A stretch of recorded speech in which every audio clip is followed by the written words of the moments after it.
Many know about slavery, but few discuss paper genocide. We did not all come from Africa, and most of us have Aboriginal roots that were stripped away due to reclassification and miseducation. As a native Black American and a member of the Muskogee Creek Nation, I understand the importance of tracing your lineage. If you want to learn how to trace your genealogy and apply for tribal citizenship, go to nativeblackancestry.com to schedule a consultation. They don't want you to remember this. You not no slave, you indigenous. Fuck how they painted them Indians. You went to war with the French and the British, man. Quite frankly, you was kings, Merovingians. They took the women and men, made them prisoners, raised up the children to worship their images, set up a lab to the genes and they mixed them, and this shit get way deeper than your pigment.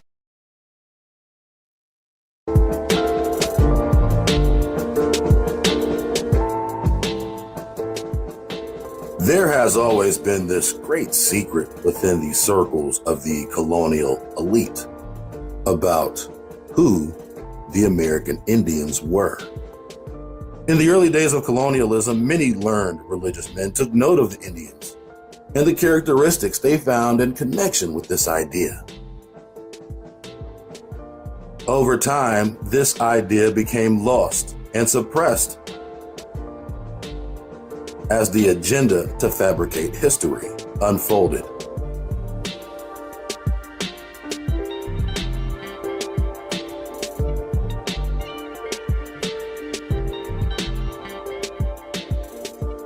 If the question is, how is America Egypt? Then the answer is Hebrews in America. If the answer is Hebrews in America, then the question is, who the fuck are these people? This video will be a culmination of things we have learned throughout this series, America is Egypt, combined with things we have learned from the smartest beast in the field. It is essential to have at least seen a few episodes of the smartest beast in the field in order to grasp the material in this video. First, to understand the context of America is Egypt, or even Hebrews in America, it's important to understand the historical context of such a statement on a basic level. What is a Hebrew? What is a Jew? What is an Israelite? These are not synonymous terms. All Hebrews are not Israelites, and all Israelites are not Jews. Oh, yeah, let's talk about it. Ladies and gentlemen, boys and girls, smash the like button on the way in. Subscribe to the channel if you're new. Shout out to the folks watching on TikTok. Shout out to the folks watching on YouTube. We're going to go ahead and get into it, y'all. It's a marathon. It's not a sprint. We're here to give you the information you desperately need. Never knew you was missing. We got the StreamYard link posted for the YouTube audience. If anybody wants to call in, now is the time to do so. If you're watching on TikTok, you already know how to call in. But let's go ahead and get into it. Right now, we're reacting to a little bit of footage from UBTV. Check him out on YouTube. He's a great scholar. But right now, he's highlighting the Hebrew connection with the American Indians that most people are not aware of. You know, on the surface, if you talk about American Indians being Hebrew or part of a lost tribe or something, I mean, a lot of people will just discount that as some kind of pseudo conspiratorial claim, right? But in actuality, there were Hebrew artifacts found amongst the indigenous tribes of the Americas. Exhibit A, the Decalogue Stone. This Decalogue Stone was found with Hebrew inscription, and that image is supposed to be depicting Abraham. You've also got the Keystone, another Hebrew artifact found in indigenous mound sites. You've got the Bat Creek Stone, which actually was an amazing cover-up. The Smithsonian took this, hid it in the basement. When someone finally went and checked it out, they said, damn, y'all got it upside down too? Excuse me. Come on, y'all. The Smithsonian hiding it in the basement wasn't good enough. They hid it in the basement and had it upside down. That's diabolical. Crazy work. Upside down in the basement. For years, the Smithsonian said, yes, this is a true artifact. This is a true, oh, and hold on, guys. My YouTube audience is not seeing what I'm showing on the screen. Hold on. Here we go. And actually, I'm going to share this a different way. Let me make sure you can see everything. So again, guys, right now we're looking at the Back Creek Stone. We're looking at the Back Creek Stone.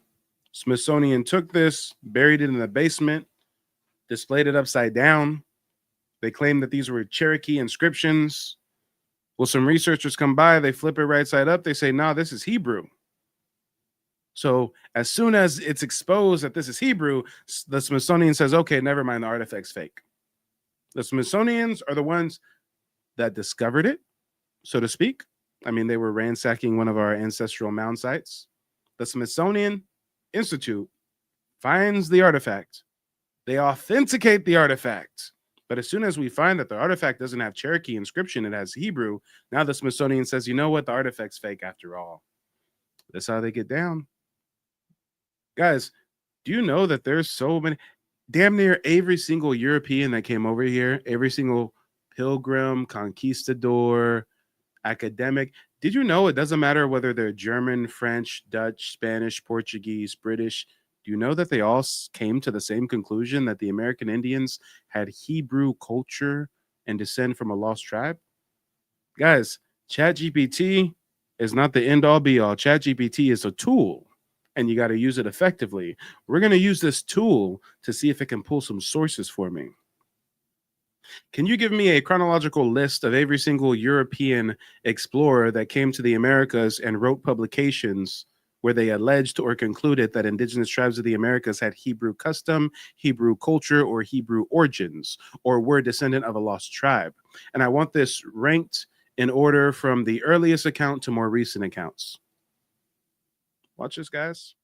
Let's see some sources, some texts, some documents. Did you know that all these Europeans came over here and they're like, damn, these American Indians are Hebrew?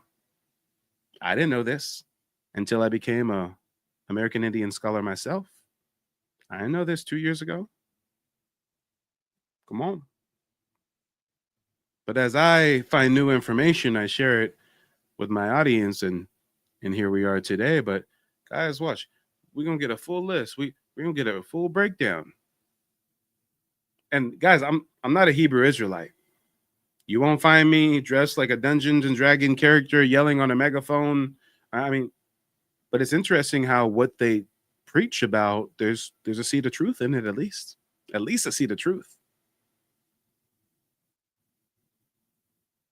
ChatGPT is clarifying exclusions and limitations, compiling a chronological list of explorers reporting Hebrew origins, adding important figures.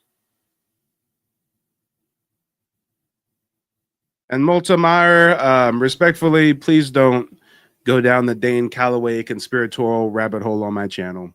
We're talking about true, factual, indigenous American history. We ain't going down rabbit holes of, did Harriet Tubman really exist, or is she a fabric of the imagination of the United States government? I mean, go watch Dane Calloway for that. He's just here to make you think, right? I'm here to give you the information that leads you to doing your genealogy, that leads you to getting reconnected with the ancestral tribe that your ancestors were affiliated with, that then leads to rectification, which involves reparations, restitution, and everything above. I mean, we're here for solutions. We're not here for entertainment. Here we go. We got that full list. We got that full breakdown. Number 1, Fray Diego Duran. He wrote something called Historia de las Indias de Nueva España. He wrote this in 1581. Duran repeatedly draws Aztec Hebrew parallels. He leans into a Hebrew lineage reading of Mexican origins, or Mexica origins. So again, we got this dude in 1581 claiming that there's an Aztec Hebrew parallel.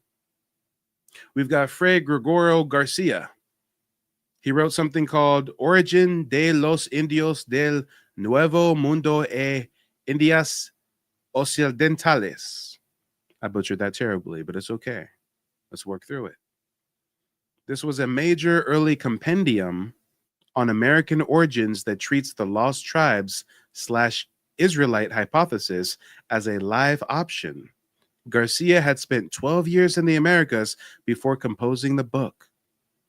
So Garcia is over here in our ancestral homeland for 12 years doing reconnaissance, getting the information, spying, And after 12 years, he writes a book.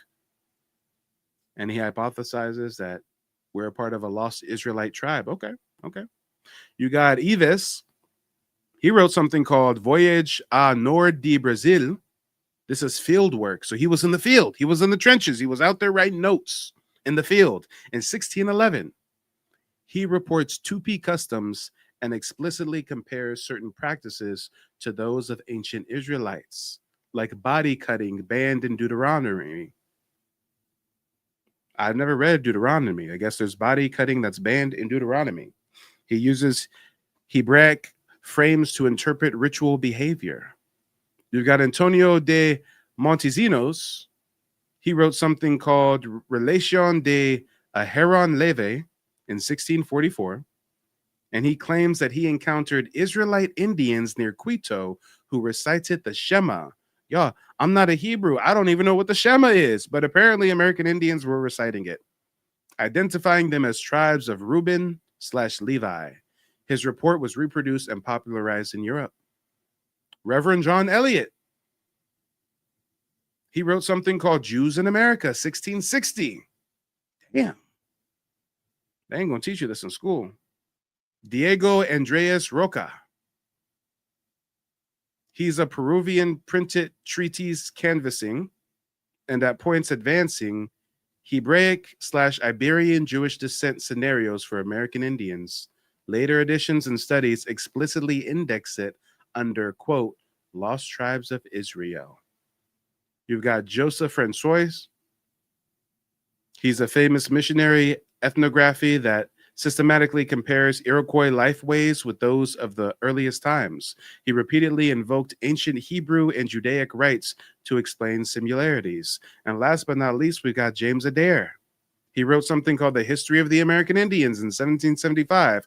After 30 plus years, we heard from an author earlier who spent 12 years with American Indians and then said they were Israelites. This fool spent 30 plus years among southeastern nations. That's our ancestors. The Southeast, Florida, Georgia, Alabama, Louisiana.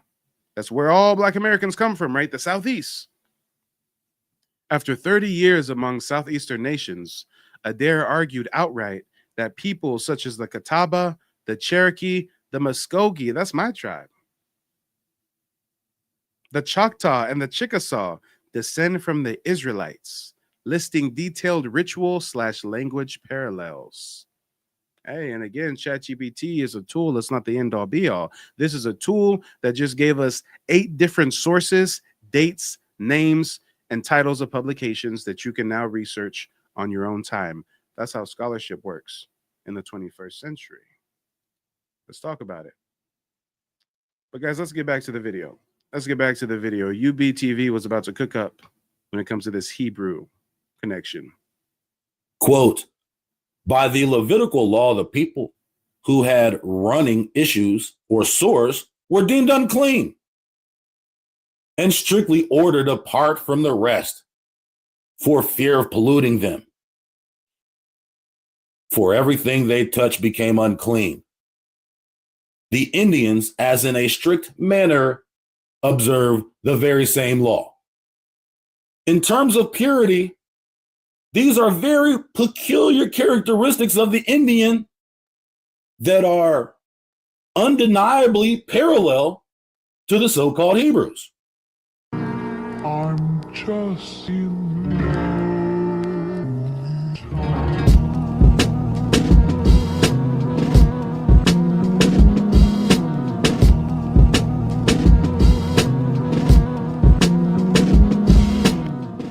Quote, Star in the West, Elias Bodendot.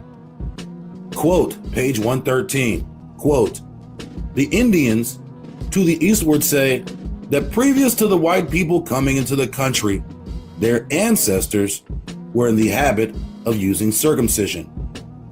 But laterally, not being able to assign any reason for so strange a practice, their young people insisted on it being abolished.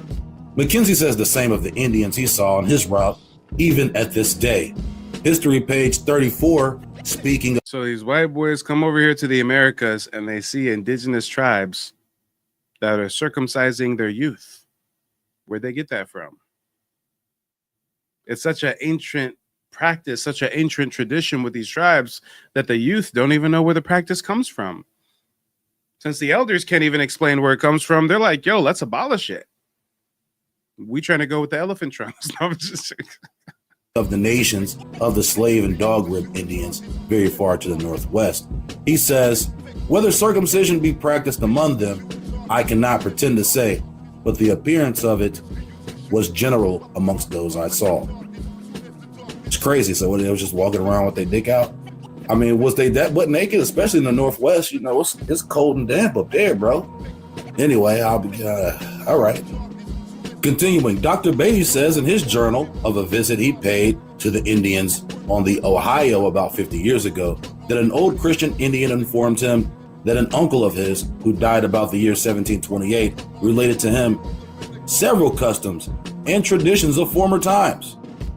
Among others, that circumcision was practiced among the Indians long ago. But their young men, making a mock of it, brought it into disrepute. So it became disused. End quote. Star in the West. Quote, the storyline was further reinforced in 1650 when Thomas Thorogood substantially expanded the list of affinities by noting an American affinity for circumcision, as originally reported by Columbus. Along with Columbus's discovery of North America, he noted that many of the natives there were circumcised. The advanced civilizations of pre-Columbian America practiced circumcision, although the more primitive tribal people did not. Once again, this may reflect the loss of ritual in times of privatation. Okay, so on the one hand, I'm thinking, what kind of freak nasty diddy freak off shit was these Europeans doing to where they were seeing so many of our Johnsons? But you know what it probably was? In our community, many communities, we let the little kids, little toddlers kind of just run around, you know. They just so I can imagine if back in the day, you know, little toddlers run around naked or whatever, or maybe one of them ran out of their loincloth. So you see, okay, you know, not circumcised or circumcised, right? Got it. Otherwise, how are these Europeans seeing all these indigenous Johnsons for them to be like, yeah, you know, Hebrew, yeah, circumcised. You guys, damn, all these penises are circumcised. Huh? I mean, all right. The Spanish conquistadors banned the practice as part of their systematic destruction of the indigenous cultures. It is now rare in South America, though more common in Latin North America. Quote, the Indians have customs consonant to the Mosaic law of uncleanness. They oblige their women in their lunar retreats to build small huts at as considerable distance. And you know what? I've got an older half sister who's part of a different tribe through her mother. So, you know, she's Creek through my dad, our shared father, then some tribe over in like Santa Rosa area for the mother side. And her mother's side of the family, the women in the family would talk about this low key with like disdain, like, oh, look how backwards our ancestors were. But I remember when I was young, they were telling me about how in their tribe, they would separate the women. They would kind of quarantine the women and make them stay in a teepee or a hut or something by themselves when they were on their menstrual cycle. But when I actually do the research and I do the scholarship, I learn it's because of their ancient religious practice where they felt that when a woman's on her cycle, there's some kind of, you know, spiritual, metaphysical stuff going on to where, hey, she should be over there by herself. Or maybe it was just something they came up with because they knew that women were a bit angry on their period. So they was like, you know what? The Lord wants you to be over there for a few days. From their dwelling houses, as they imagine may be out of the enemy's reach. That Bishop was too rational to adopt the hypothesis embraced by Acosta and Torquemada that the devil had actually counterfeited the history, laws, rites, ceremonies, and customs of the Jews in the New World. But he believed that the Hebrews had colonized America. So here's what they were putting out. If the Indians were doing anything that resembled Hebrews or Jews, the devil actually came to them and made them counterfeit the stuff the real Jews. Come on. There's so much evidence of the Hebrew practices of our indigenous ancestors. So the colonizers are like, yeah, you know, they got a pact with the devil, so they're doing like a twisted version of the Hebrew stuff. Meanwhile, these images right here depict what they were doing to our ancestors. Look at these images. I mean, this is worse than the most gory of gory Hollywood movies. Just looking at these drawings, look at this. Spearing them, hanging them above fires in groups, live autopsies, butchering them in half, taking the children and splitting them in half, attack dogs butchering them, roasting them on fires, burning them in houses, chopping off arms. To adopt the hypothesis embraced by Acosta and Torquemada that the devil had actually counterfeited the history, laws, rites, ceremonies, and customs of the Jews in the New World. But he believed that the Hebrews had colonized America. So here's what they were putting out. If the Indians were doing anything that resembled Hebrews or Jews, the devil actually came to them and made them counterfeit. Come on, y'all. Impaling children. This is a child with a spear up its rectum through the top of its spinal column. This is what they were doing to our ancestors. And you really expect these people to educate your children? You really expect them to give them knowledge of self? Look at this mass grave in the pit. Damn. Damn. The stuff the real Jews were doing. This is the shit they were putting out now. This is official doctrine. In reference to the Mexicans and other Indian tribes whom he took Las Casas to be real Hebrews, the words Loqueta tua manifestum te facit in reference to the Mexicans and other Indian tribes. Come on, y'all. Throwing them off of hills, whipping them at the posts, using them as target practice with the bow and arrow. Y'all, if this is what they're doing to us, you don't think they would also keep some of us as alive as slaves and then reclassify us and then lie to their descendants about where they really come from? I mean, if this is what they're doing to us, you think they're going to go all the way to Africa for a fucking slave when they're already butchering and massacring our people? Okay. Yeah, guys. They're going to import Africans from the other side of the world instead of sparing some of these folks and taking them as slaves to work their own indigenous land that they know how to work, right? Oh, no. I guess it makes more sense to you for them to take an African from the other side of the world that's never been to the Americas, that's never seen indigo and tobacco and all these crops that are indigenous to the Western Hemisphere, right? Oh, yeah, we're going to bring them over here and then train them on how. No, the first slaves in the Americas were the indigenous tribes. Who he took to be real Hebrews deserve serious attention, because we have here the opinion of a person who is well acquainted with the Mexicans and Peruvians and who proceeded to America immediately after its discovery by the Spanish. Spent there the greater part of a long life and solemnly recorded in a testamentary document his conviction of a fact which he might have had many reasons for choosing not to divulge. Las Casas goes so far as to say that the language of the island of Saint Domingo, aka the Dominican Republic in Haiti, Las Casas even goes so far as to say that the language of the island of Saint Domingo was corrupt Hebrew. His conviction of a fact which he may have had many reasons for choosing not to divulge.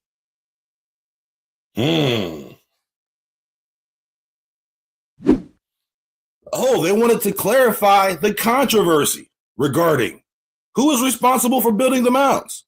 In the late 19th century, when the tablet was found, Cyrus Thomas, The director of the mound excavations concluded the inscription presented letters from the Cherokee alphabet. That's what Cyrus Thomas said. Come on, y'all. We're talking about the Back Creek Stone I was showing you earlier. This interpretation was accepted at the time, but was contested about a century later by Cyrus Gordon. Oh shit, we got Cyrus versus Cyrus. Contested about a century later by Cyrus Gordon, a scholar of Near Eastern cultures and ancient languages, who re-examined the tablet in the 1970s and proposed that the inscription represented Paleo-Hebrew of the first consultation with Mike. A lot of information, in a short period of time. It was very valuable. I'm definitely excited. To searching on my genealogy. He's been an awesome resource. Gave me a lot of information, a lot of things to the puzzle I didn't have. He was able to find them, and I 100% recommend and his services to anyone who's looking to crack the code, so to speak, on their genealogy. Because there's a lot. How we say fake news around with this subject, and it's very important that people put the pieces together. If you don't know your history, you don't know your future. 100%. Mike TV. He's knowledgeable about his information about the American Indians, and how we change our classification over time in the different types of mounds and different rules from the French, from the British. If you want viable information, you want to really find out who in your lineage and who are the people you come from, I suggest going with Mike TV. His prices are affordable. He's not like some of these other people out here. I urge, go with Mike TV. My bad, y'all. You said that there was a bit of an echo there for a moment. Hopefully the second testimony will play through okay. The consensus among archaeologists is that the tablet is a hoax. Surprise, surprise, surprise, surprise, surprise, surprise. He wrote several books on transcultural diffusion and the ethnic composition of pre-Columbian America, chiefly of Mesoamerica. Based on analysis of archaeological pieces, both his own and others, von Wuthenau argued that the continent, contrary to mainstream theories, was ethnically heterogeneous and populated by people of Amerindian, Black, White, Middle Eastern, Asian, and mixed race appearance, and thus had been thoroughly contacted by outside groups prior to European colonization in the 15th century. These ideas were opposed by many Mexican academics and have been described as lacking evidence.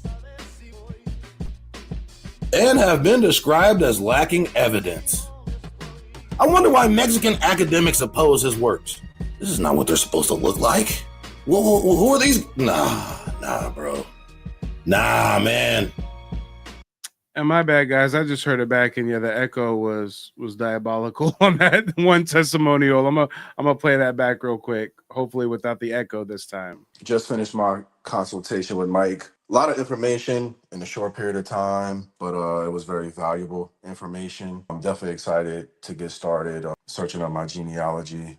He has been an awesome resource. Gave me a lot of information, a lot of things, a lot of pieces to the puzzle I didn't have. He was able to help me find them. And I 100% recommend Mike and his services to anyone who's looking to crack the code, so to speak, on their genealogy. Because there's a lot of how we say fake news going around with this subject. And it's very important that people are able to put the pieces together, because if you don't know your history, you don't know your future. So 100% sign up. Mexico, you said? Nah. No. That's a Mayate. Ezekiel 27 mentions the various clans of Japhethites and their role in the mercantile kingdom of Tyrus. Take note that Javan, Tubal, and Meshech traded in the persons of men. These bloodlines include the Greek, the Spanish, the Italian, the Portuguese, in addition to the Turks, Armenians, and Russians. The sons of Japheth are not part of the story up until this point in the biblical narrative. and then still aren't playing a contemporaneous role within the context of the story. Why is that? How is that even possible, given what we know about all of their quote-unquote geographic proximity? And yet Isaiah 66:19 describes these people as being from isles afar off, in the context of Gentiles. But if Israel is really located where they say it is, why would these places be considered isles afar off? Probably for the same reason they are just now becoming part of the story. Now, who does this sound like?